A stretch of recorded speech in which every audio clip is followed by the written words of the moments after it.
¿Qué tal? Muy buenos días, un gusto estar saludándolos a todos ustedes. Muchísimas gracias Que por... tengan Sí, felices fiestas, espero que hayan pasado una hermosa Nochebuena y una mejor Navidad. Y los mejores deseos para todo el equipo. muchísimas gracias igualmente para usted, diputada, y agradecemos por esta comunicación en un día viernes que muchos están descansando, algunos empiezan también a ultimar el fin de semana, y en el caso de los diputados nacionales vienen de unas jornadas bastante arduas de trabajo. Así es, tuvimos la semana pasada una sesión extraordinaria, la primera con la nueva conformación del Congreso. En diputados realmente fue una jornada extensísima de más de 14 horas, con un gran debate sobre, en principio, sobre el proyecto de ley de presupuestos.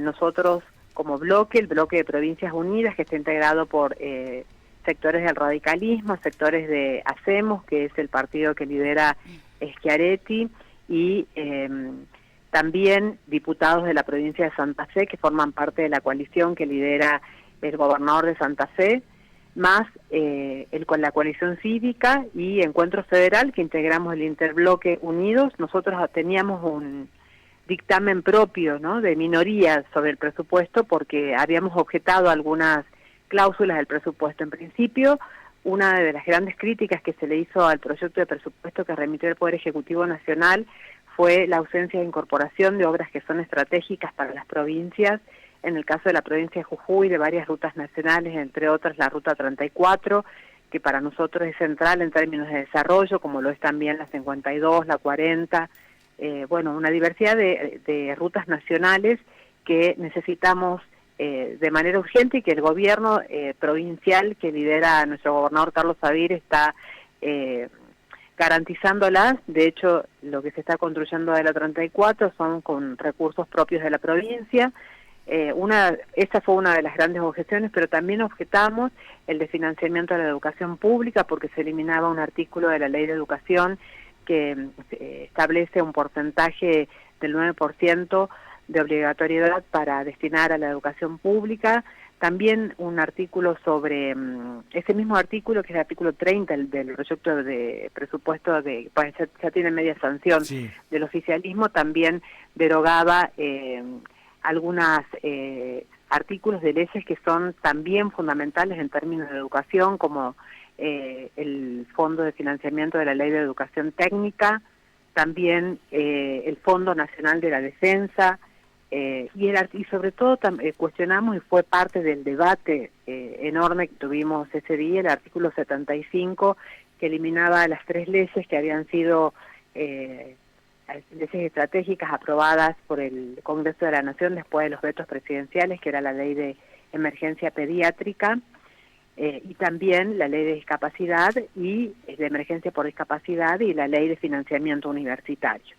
El artículo 75, que fue una incorporación a último momento que hizo el Poder Ejecutivo Nacional 2 días antes de la sesión, realmente además con una gran picardía, ¿no?, porque en el artículo 75 se derogan 3 leyes, no se pone el nombre de las leyes. Si uno no hubiera tenido, si en la Comisión de Presupuesto los bloques no hubieran tenido la perspicacia de analizar de qué se trataban esas leyes, tal vez hubieran pasado desapercibidas, que creo que fue toda la intención del Poder Ejecutivo, y justamente era la derogación de estas leyes que fueron insistidas por el Congreso en dos oportunidades. Es decir, que son leyes en las que hubo una voluntad mayoritaria de los diputados que representan al pueblo de la nación, de garantizar el financiamiento para esos sectores que tienen que ver con la inclusión, en el caso del sector de la discapacidad, y que era un reclamo de las organizaciones y de los familiares de personas con discapacidad, y de la Ley de Financiamiento Universitario, que tanto reclamó el Consejo Interuniversitario Nacional. También objetamos el presupuesto que se destinaba a las universidades públicas, como también el presupuesto destinado, en el caso mío, tuve la responsabilidad de defender las leyes que tienen financiamiento ambiental, que son la Ley de Presupuestos Mínimos de Protección de Bosques Nativos, la 26.331, el fondo que adjudica este presupuesto es de 15.000 millones de pesos. La verdad que es un presupuesto ínfimo en relación con lo que establece la ley de bosques, que establece que ese fondo de protección de bosques nativos debe ser integrado con el 0,3% del presupuesto nacional. También objeté los fondos que se destinaron a el Sistema Nacional de Manejo del Fuego, que incluye al Sistema Federal de Manejo del Fuego, es decir, que incluye el financiamiento a las provincias que tienen sus sistemas provinciales de manejo del fuego, como es el caso de la provincia de Jujuy. Realmente el financiamiento es escaso y eso significa dejar a las provincias con menores posibilidades de asistencia en términos de la asistencia que suele dar el Sistema Nacional, que son medios aéreos. De hecho, el presupuesto estima una cantidad de horas de vuelo muy inferior a la que habitualmente, casi 2.000 horas de vuelos menos, son creo 5.100 horas, prevé el presupuesto, en realidad 5.100 horas preveía el presupuesto anterior y ese presupuesto prevé 3.100 horas, 2.000 horas menos de vuelo, y eso significa una afectación para las provincias que son las que dependen particularmente en relación con el equipamiento aéreo del Sistema Nacional de Manejo del Fuego. Por eso es que nosotros nos abstuvimos, en general, y en particular rechazamos el artículo 75, que era este artículo tan debatido que derogaba las leyes de emergencia en discapacidad, emergencia pediátrica y financiamiento universitario. ¿Qué tal, diputada? Hugo Krasnogorov la saluda. ¿Cómo le va? Hola, Hugo, ¿cómo te va? Muy buenos días. Muy bien. Le quería preguntar, el año que viene, a principios del año que viene, comienza también, si bien arranca por el Senado, lo van a tener en diputados, uno de los debates más álgidos, y es el de la reforma laboral. Me gustaría conocer su posición, digamos, si usted en líneas generales lo apoya, qué cuestiona la reforma laboral, si ya tiene decidido su voto. No, mire, todavía como bloque no tenemos decidido cuál va a ser nuestro posicionamiento. En principio entendemos que es necesario avanzar en una reforma laboral, porque el mundo del trabajo se ha modificado y se ha modificado a partir, por una parte, del desarrollo y la revolución tecnológica que generaron una diversidad de transformaciones en el espacio laboral. También entendemos que es necesario generar oportunidades en esos sectores que están en una situación de informalidad puedan pasar a la formalidad y tener una situación laboral de mayor estabilidad y de mayor previsibilidad en términos también de su futuro y de aporte al Sistema Nacional de la Seguridad Social. Pero también entendemos que toda esta reforma que es necesaria llevar adelante y que reclama la sociedad, reclaman los sectores productivos, pero hay un reclamo generalizado incluso del mundo del trabajo en relación con esto, no puede ser a cualquier precio, ¿no? Totalmente. Por eso creemos que hay cuestiones básicas que deben ser resguardadas, derechos fundamentales de los trabajadores que están garantizados en el ordenamiento, sobre todo en el convenio internacional de la OIT. El convenio, la OIT regula las cuestiones vinculadas al trabajo en el campo del derecho internacional, al que el país adhirió a través de la aprobación de una ley de ese convenio, pero además también fue constitucional por la operación del artículo 75 de la Constitución Nacional. De manera que vamos a analizar, de manera que podamos garantizar el debate. Queremos también que no nos ocurra como nos ocurrió con presupuesto, que fue un debate tan acelerado que prácticamente no nos dejó margen de maniobra. Por eso nosotros hubiéramos querido encontrar un consenso en la comisión de presupuesto, pero con la comisión de presupuesto que se reúne una sola vez y donde no hay una vocación de debate, por eso es que hubo que elaborar un dictamen de minoría. Nosotros esperamos que con el resto de las normas haya una posibilidad de debate profundo dentro de las comisiones, que para eso se constituyen las comisiones dentro de diputados, y que podamos lograr que el Poder Ejecutivo Nacional tenga una actitud de negociación en el sentido de modificar su postura, ¿no? Siempre la construcción de un consenso implica ceder posiciones para poder incorporar las posiciones, otras posiciones que se están planteando en ese debate. Eso es lo que no hubo en relación con el presupuesto. Hubo le diría que una gran prepotencia trámite express. De un trámite express, y además una gran prepotencia en decir, bueno, esto es el presupuesto que queremos y esto es lo que vamos a aprobar, no vamos a admitir ninguna modificación.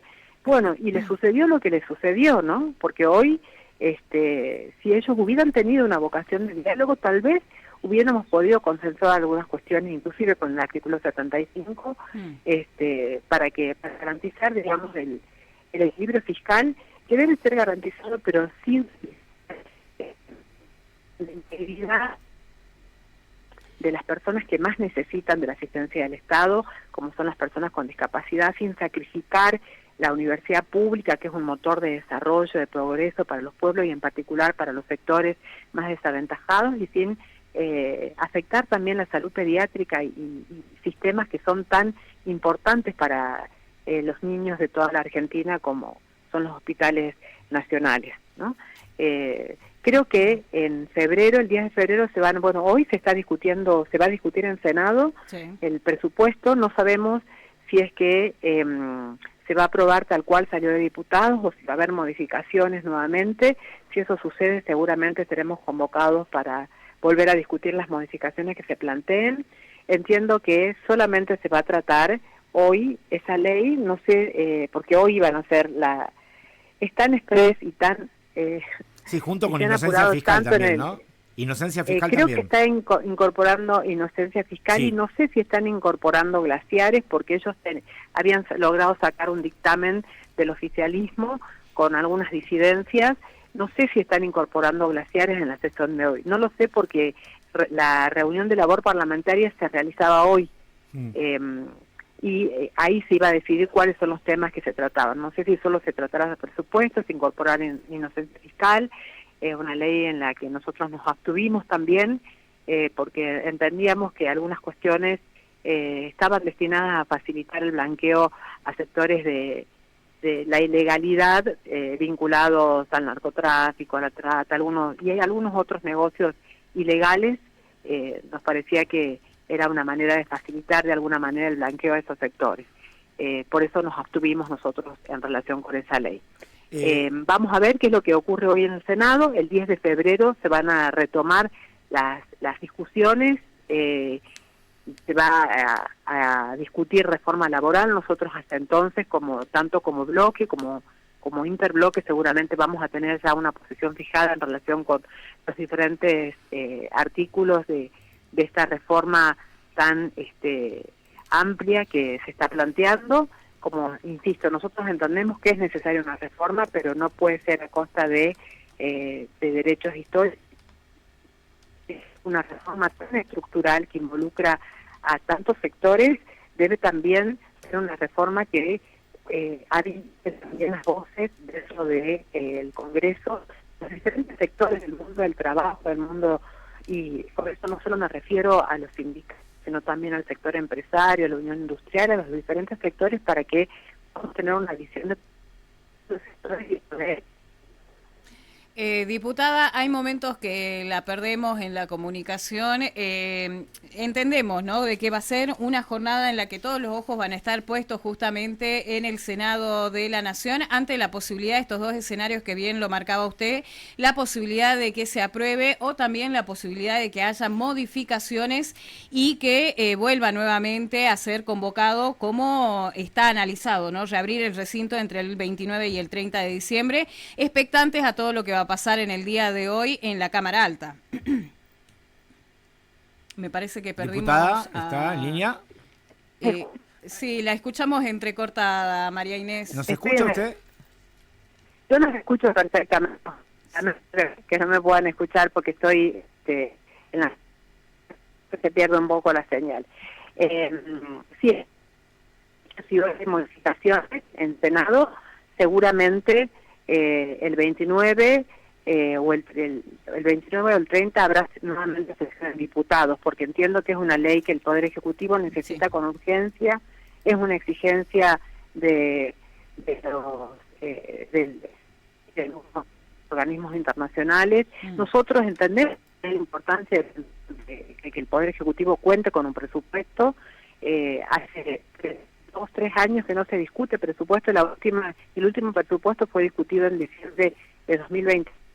Por eso, para nosotros es también vital que haya un presupuesto General de la Nación, porque garantiza previsibilidad, garantiza una mejor administración del gasto, garantiza también una mayor transparencia en el uso de los fondos, de manera que nosotros hemos aportado también dando quórum para que se pueda tratar el presupuesto, porque entendíamos que era nuestra responsabilidad el respeto institucional. El Congreso debe recuperar su rol central en la planificación y en el control del gasto público.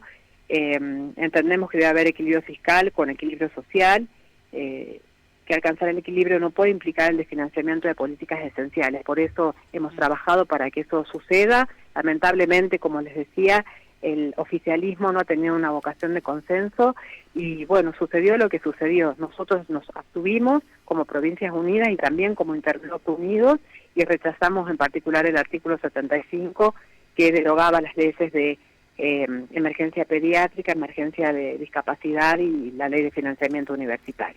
Cigana, usted fue hace poco elegida vicepresidenta tercera de la Unión Cívica Radical en la nueva conducción encabezada por un intendente de Venado Tuerto, un joven intendente de 35 años. Quería preguntarle si nos podría resumir en 2 o 3 puntos cuáles van a ser las prioridades de la nueva conducción de la Unión Cívica Radical, de la cual usted forma parte, ¿no? Sí, estuvimos conversando con la mesa de la Unión Cívica Radical. Nuestra principal prioridad es garantizar la unidad del partido, es hacer el mayor esfuerzo para que todos los sectores del partido puedan encontrarse identificados en esta nueva mesa de conducción, pero también marcar una claridad respecto de cuál es el rumbo de la Unión Cívica Radical. Y en eso vamos a tener seguramente un gran debate en la convención, que entiendo que deberá celebrarse en el mes de marzo, abril, a más tardar. La Unión Cívica Radical tiene que realizar una convención para definir cuál va a ser su posicionamiento político y electoral. Nosotros pertenecemos a un partido que tiene una tradición, una doctrina y tenemos principios que son fundamentales, como la defensa de la educación pública. Hemos sido parte de la reforma universitaria, de manera que no podemos votar en contra de estos puntos. De hecho, la Unión Cívica Radical sacó un documento destinado a los diputados radicales para que todos pudiéramos votar en el mismo sentido. Eso lamentablemente no ha sucedido. Hay diputados que pertenecen a otro bloque, que son radicales, pero están dentro del bloque que integra el PRO con MID y la Unión Cívica Radical, porque han usado el sello de la Unión Cívica Radical, que esa es otra discusión. Hay diputados de ese bloque radicales que han votado a favor del artículo 75, sí.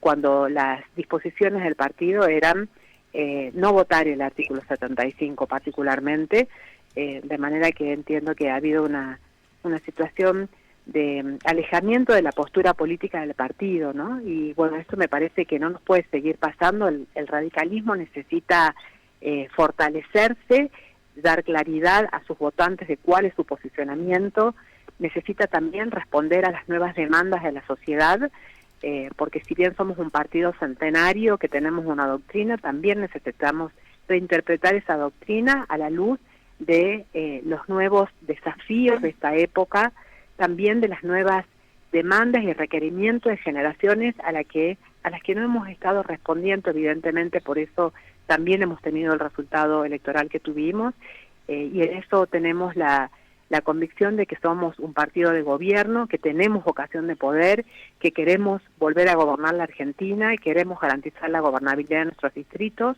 Tenemos gobernadores que realmente son un lujo, y intendentes, tenemos cerca de 400, 500 intendentes en todo el país que realmente tienen una gestión extraordinaria. Por eso vamos a garantizar la potencialidad de la Unión Cívica Radical, pero para eso necesitamos discutir pues puertas adentro nuestro posicionamiento, que tiene que ver, como decía, con defender banderas históricas, pero también tiene que ver con con modernizar al partido, y por eso también un gesto de esta modernización y de esta necesidad de apertura a las nuevas generaciones ha sido la designación de Leonel Charela, que es nuestro presidente del Comité Nacional, un joven intendente de Venado Tuerto, que ha sido reelegido por el 83% de los votos en su pueblo, en la tercera ciudad más importante de Santa Fe, y es realmente un dirigente que marca un nuevo camino para la Unión Cívica Radical.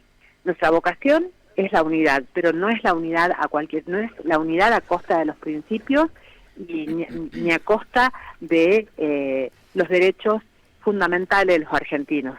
Eso no es negociable de ninguna manera, así que vamos a dar también un debate en este sentido y seguramente la convención en su momento se pronunciará y podrá dar también sus directrices en términos de armados electorales con vistas al 2026. Bien, diputada, nosotros agradecidos por esta comunicación, seguro vamos a tener la posibilidad de dialogar más adelante, de adentrarnos en detalles justamente de cómo va avanzando el tratamiento en la Cámara de Diputados con temas bastante interesantes que por ahí uno dice ley de glaciares, no afecta a la provincia de Jujuy, sí afecta a la provincia de Jujuy y también esto de la ciencia y la tecnología que nos parece fundamental también ponerla sobre la mesa, pero vamos a dejar que en el día de hoy tamice un poco también lo que es el panorama con el tratamiento de Senado con lo que es presupuesto 2026. Agradecidos por esta comunicación, deseándole que tenga un hermoso cierre de año y vamos a dejar abiertos los micrófonos y las puertas de la radio para otra eventualidad. Muchísimas gracias a ustedes por la oportunidad de poder comunicarme con ustedes, con la ciudadanía, siempre dispuesta a poder conversar y a poder también informar la postura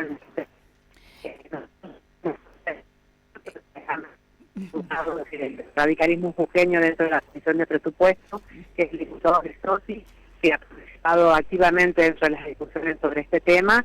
Insistimos en la importancia de que haya un presupuesto para el Poder Ejecutivo Nacional, pero también ojalá que el presupuesto salga como ha salido de diputados y que no haya nuevas modificaciones porque eso va a reabrir el debate sobre otros artículos como el artículo 30 que financia a la educación pública, al sistema de ciencia y tecnología, al Fondo Nacional de la Defensa, a la educación tecnológica, así que esperamos que se reabra, que corre un serio riesgo nacional. Bien, diputada, le mandamos un abrazo enorme, van a quedar abiertas las puertas y también los micrófonos, ¿no? Para otra comunicación y desde ya nuevamente decirles agradecidos por esta comunicación al Tribuno de Jujuy y FM Sol. Bueno, ahí pasaba María Inés Cigarán, diputada nacional, ¿no? Representando la provincia de Jujuy, adentrándonos en cómo va finalizando el Congreso y también el panorama que va dejando en una sesión que a partir del mediodía el Senado empieza a tratar el presupuesto y también los diputados atentos a cómo se va dando el desenlace de la sesión que se va a dar en el día de hoy.